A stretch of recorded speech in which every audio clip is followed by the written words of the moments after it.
hellscape of social justice warrior, mass provocation, and race baiting that is going on, because this is almost 2 years after he played his last NFL game. Nike has just made Colin Kaepernick one of the faces of their Just Do It campaign. It's the 30th anniversary. Hey, you know what you get for your 30th anniversary?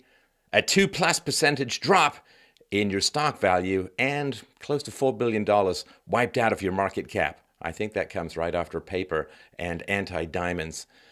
So the ad, you can see it everywhere you want. It's like the sad-eyed Colin Kaepernick face.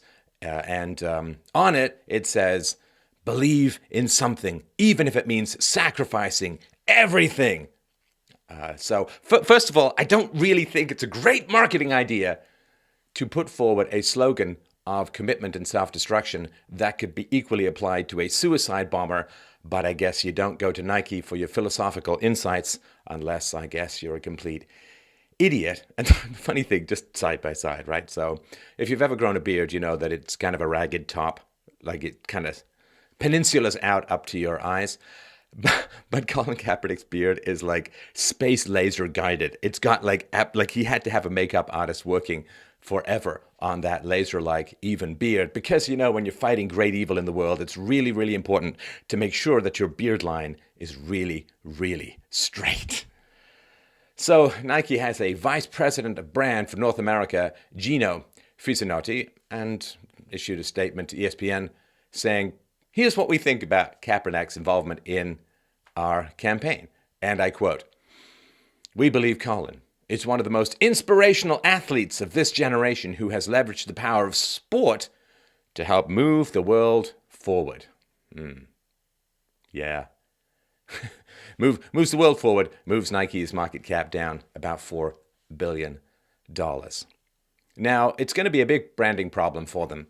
Hashtag boycott Nike is the #1 trending topic in Twitter in the US as we speak. So for those who don't know the history, I'm sure you do, he started taking the knee, Kaepernick, during the national anthem. Why? Because social, racial injustices plaguing the country, and the 49ers released him from contract following the 2016 season, and no team has signed him since. Now, currently, because again, he's very much against injustice, he is suing the NFL owners. He says that they're conspiring to keep him out of the league. And actually, just last week, there was a mediator who announced that Kaepernick's complaint against the 32 owners can go forward all the way to trial.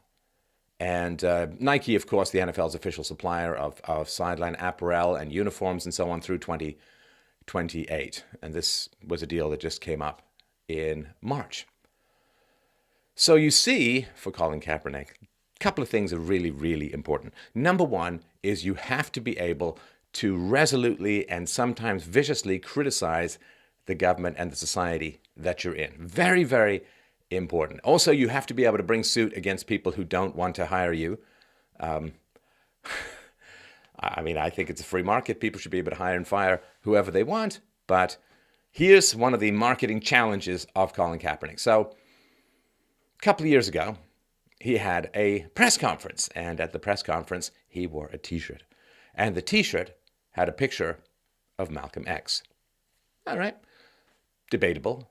However, it was a picture of Malcolm X who was meeting with the late communist murder dictatorship owner, Fidel Castro. Now that's pretty hideous because, well, for more than half a century, Cuba was groaning under the bloody heels of the Castro-ruled dictatorship. Castro stifled, brutalized, murdered, threw into medieval dungeons pretty much anyone who disagreed with him. And according to Human Rights Watch, and I quote, "Cuban citizens have been systematically deprived of their fundamental rights to free expression, privacy, association, assembly, movement, and due process of law. Tactics for enforcing political conformity have included police warnings, surveillance, short-term detentions, house arrests, travel restrictions, criminal prosecutions, and politically motivated dismissals from employment." So you see, he's very, very keen on living in a society where you can criticize your government, and then he wears a T-shirt with a picture of a guy who stifled and slaughtered dissent. Now, what Kaepernick said when talking about wearing the T-shirt with Malcolm X and Fidel Castro. He said, "The fact that he, Malcolm X, met with Fidel, to me speaks to his open mind to be willing to hear different aspects of people's views and ultimately being able to create his own views as far as the best way to approach different situations, different cultures." You know, if you have to pettifog that much about a T-shirt, it probably was unwise to wear the T-shirt, or maybe it was wise so people could know exactly where you stand. Now, one thing he said about Castro, he said, one thing Fidel Castro did do is they have the highest literacy rate because they invest more in their educational system than they do in their prison system, which we do not here even, though we are fully capable of doing that. All right, so a couple of things to break down of these kinds of statements. Boy, I wish they taught more critical thinking in schools, but it's okay. Here we go. So, the highest literacy rate, that's not true.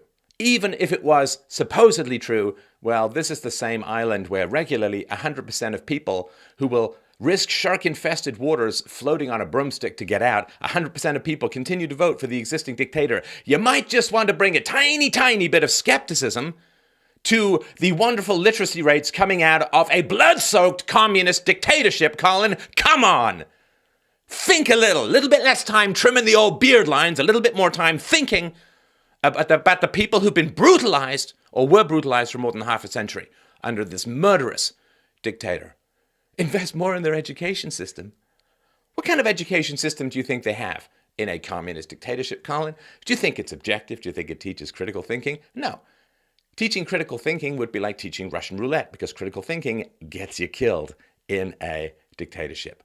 And, well, as to why they don't invest that much in a prison system, see, when you have firing squads and kangaroo courts, you pretty much don't need to invest a lot in a criminal justice system because your justice system is already criminal. Useful idiots of the world, how much do they cost in time and energy? Just absolutely astonishing. Castro had concentration camps and labor camps. Castro had forced conversion therapy for gay men. Castro was a compatriot and a supporter of the child-murdering Che Guevara. Castro also helped precipitate the Cuban Missile Crisis that took all carbon-based life forms on Earth to the very brink of nuclear extinction. And a murderous dictator, responsible for slaughtering tens of thousands of political dissidents, Cubans. And by the way, Colin, no freedom of speech in Cuba. So all the things that you value about America do not exist in the country that was ruled by the guy whose T-shirt image you proudly wore. My God. Colin Kaepernick also wore socks depicting cops as pigs. Depicting cops as pigs. Cops, of course, are the thin blue line in poor communities, black communities, Hispanic communities, white communities. Cops are the thin blue line that keep the predatory criminals from the decent law-abiding citizens. So when you attack the cops, you are harming vulnerable poor people in poor communities. So there's that. There's the phrase, right? Believe in something, even if it means sacrificing everything. So yeah, suicide bombers. You know who else that would apply to? Hitler believed in something and pretty much sacrificed everything, 60 million lives across Europe, the entire survival of Germany as it stood. So mere commitment is not a positive thing. It can be extraordinarily dangerous. And what the hell is Colin Kaepernick sacrificing anyway? He was paid over $12 million for a season. He's got a net worth of the tens of millions of dollars. He's past his sports prime, and basically he's just pussy whipped by his social justice warrior girlfriend into going out and making all this noise. You know, when people want a lot of attention, but they go past their prime, whether it's women in terms of physical attractiveness or sportsmen in terms of athletic ability, what happens? Well, they just start poking the hornet's nest of racial and social divisions, and then they get a lot of attention. So this, I mean, it's wild. This is going to hugely harm Nike in a very permanent way. There are people, of course, a lot of them are in Florida, who've actually fled this regime, who when they see when they see someone wearing a t-shirt with a positive picture of Fidel Castro on it, well, it's like going to Israel and proudly marching around with a picture of Hitler on your shirt. It's not a very good idea because Fidel Castro, like Hitler, was stone evil. So the big slogan for Nike is just do it. You might want to rethink that slogan and the whole business model. There's another one that says, just say no to all of this virtue signaling, this social justice warrior posturing, this calling out to the most sinister elements in society and raising up as a flag the blood-soaked communist dictatorship leaders. You know, when you are lockstep in alignment with former Iranian President Mahmoud Ahmadinejad, who tweeted out his support for Colin Kaepernick, you might want to rethink your business model just a little bit. You might want to think about closing up that unholy portal of HR wherein all of these leftist idiots stream in to destroy your business.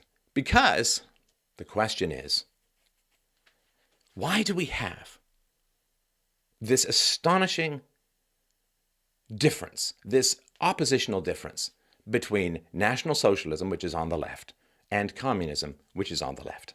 National Socialism, the National Socialist German Workers' Party, the Nazis, absolute stone evil. Yeah, I got no problem with that.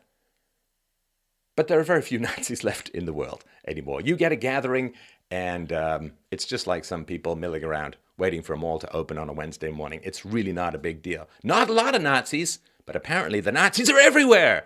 Not a lot of KKK members, but the KKK apparently are everywhere. The ghosts of horrifying movements past have taken up residence in everybody's haunted house of fevered imagination.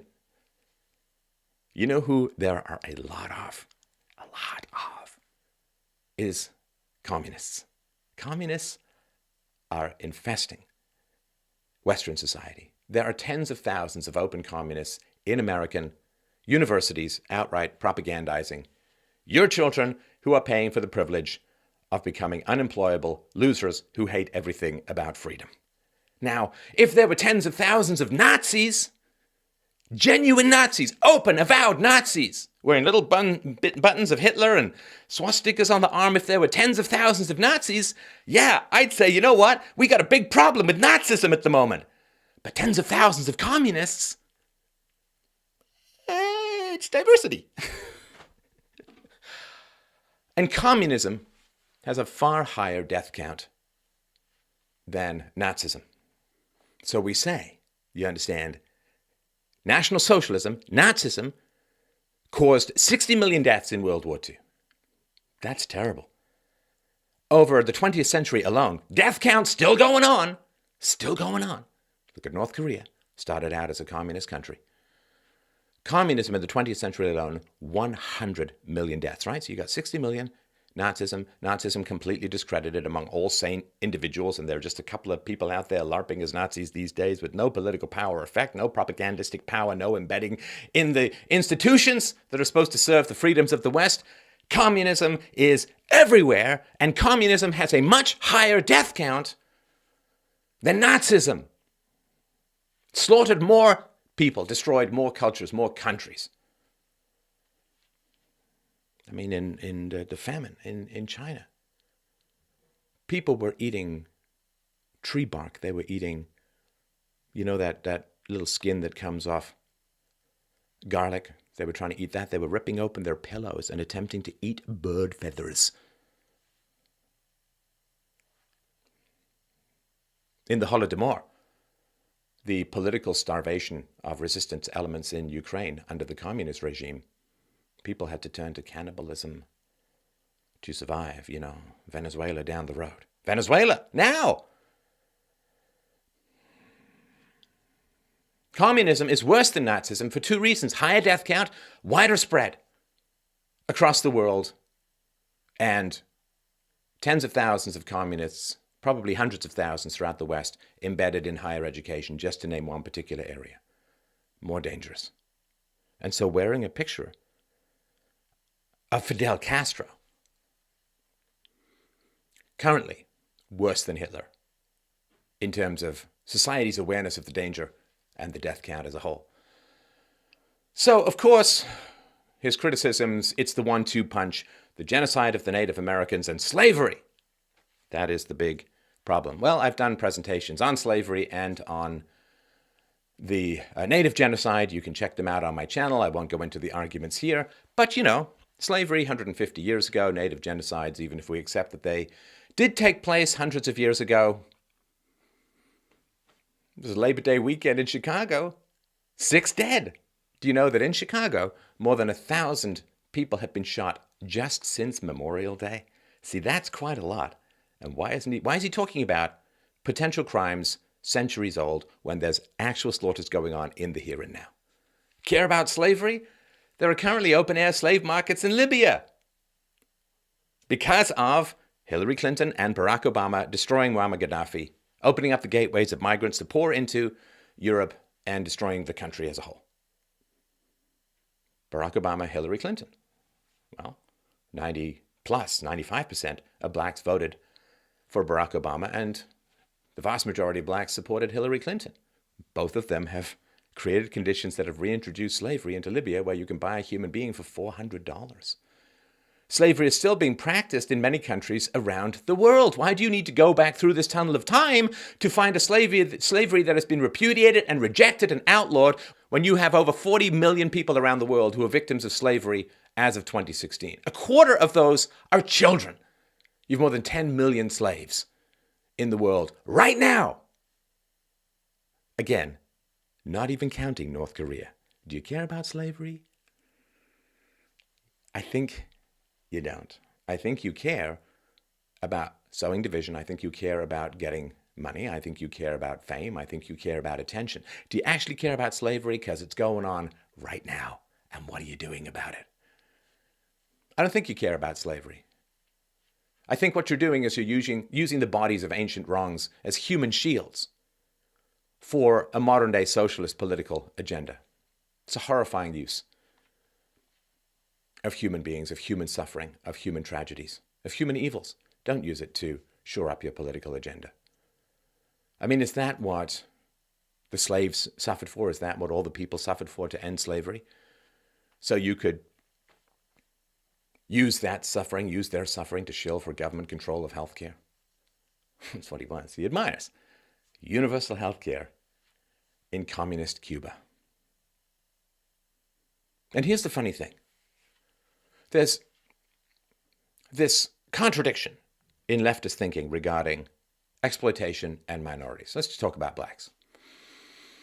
On the one hand, you see, the leftists say that the evil, exploitive, capitalist class will just pillage everyone for money. They're so greedy, they will bypass all human norms just to exploit people as much as humanly possible. All right. Now, they paid these evil, in the leftist view, these evil capitalist employers, they paid over $12 million just in 1 year for Colin Kaepernick to throw and catch a ball and run and dodge. And the question is why? Why did they pay all of this money to Colin Kaepernick? Well, because he was a good enough player, a skilled enough player, to generate more than $12 million in revenue, right? You can't pay people more than they generate in revenue. So when people's wages are low, it's because they're not generating value, right? The movie star gets paid $10 million. The guy in the background, who's easily replaceable, who's just walking down the street to make the city look crowded, gets paid $10 an hour. Why? Because the movie star is able to get people to come to the movie and pay more than $10 million worth in ticket prices, whereas the guy in the back is easily replaceable. You need someone, but it could really be anyone. So when people complain about low wages, what they're really complaining about is that people can't generate enough economic value to justify higher wages. Right? Just passing minimum wage laws, it's all just to make up for the fact that government schools are so terrible that after 12 years of education, people can barely read and write. They don't understand economics. They don't understand the freedoms of their society. They don't understand how to provide value. They don't understand how to service customers. They don't understand the free market. They don't understand trade. They understand virtually nothing. Nothing. So they're worth virtually nothing after 12 years. They're worth virtually nothing. So they say capitalists will exploit everyone.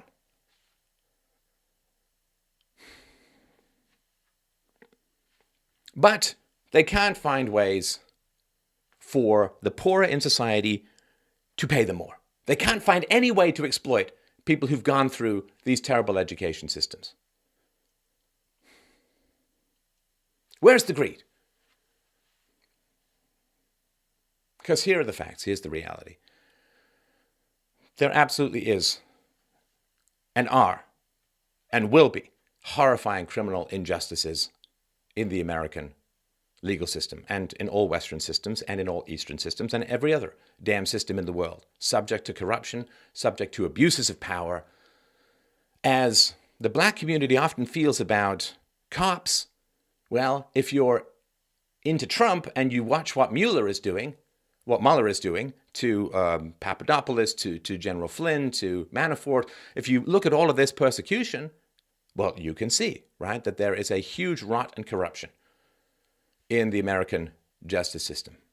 And that needs to be addressed. It needs to be addressed for all people, regardless of race, regardless of gender.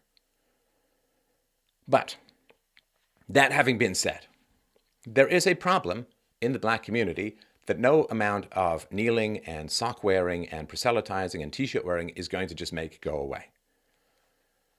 Blacks are about 13% of the US population, black males, 6 or 7%, and young black males, which is just a couple of percentage points of the US population, is responsible for about 50% of homicides in America. We have a couple of percentage points of the population responsible for about 50% of homicides in America. And no, it's not just because of the corruption of the legal system that the blacks are found responsible for these murders, the young black men, right? You understand. The crime victimization surveys, which survey people, match this pretty much exactly.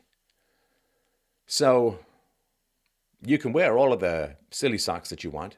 You can wear all of the t-shirts of communist dictatorships that you want, but it's not going to erase this basic fact. And when you have a small proportion of the population committing an extraordinarily high number of murders, and this is just murders, other crimes are high as well, you can't just wish that away. You have challenges you need to deal with. And you can't just say, well, you see, the reason that young black men murder so often is white racism. Come on. Come on. You can't seriously say that that is the entire causality, that nothing else is going on, that is the sole and only explanation. The fact that around 3/4 of black kids are being raised in broken homes, does that have anything to do with it? The fact that government schools are absolutely terrible in poor neighborhoods, does that have anything to do with it?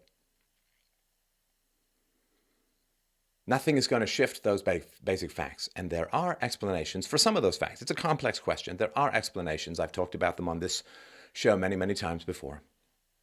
But there are explanations as to why some of this disparity in criminal activity is occurring. And as long as we stay on this white racism, police brutality, police corruption, white racism, we're never going to solve these problems, and more people are going to get murdered. And more families are going to be destroyed, both in the victims' families and the perpetrators' families, as the perpetrator goes to jail for decades or perhaps for life. We have had an answer, which has largely been pushed by leftists, which is white racism is responsible for everything. White privilege, white racism, and so on, and police brutality, and so on. It does not solve the problem. It is something that needs to be talked about, but it's not the only thing that needs to be talked about. We need new answers, or at least complementary answers, to the one sole, single explanation that has not worked and for which there is very little empirical evidence, very little empirical data. We need new answers. I've provided new answers. Interviewed the subject matter experts, talked about the causality. Because the only freedom that we have, the only fundamental freedom that we have, is freedom from illusion. Freedom from the illusion of knowledge. How did we end up controlling nature through science? By subjugating ourselves to the iron laws of physics and biology. Nature, to be commanded, as the saying goes, must be obeyed. How did we end up gaining power over nature? By submitting ourselves to reason and evidence. The only freedom we have is freedom from illusion. If you think that illness is a curse caused by a ghost, you can't research germ theory, you can't research the effects of washing your hands, you can't develop antibiotics because you think you have an answer. You're not free of disease as long as your causality for disease is illusory, is wrong. We need to look at new information. We need to find new solutions, challenging solutions, scary solutions, factual, empirical, rational solutions. Because if you're not willing to look at new information, Colin, you're just perpetuating old injustices.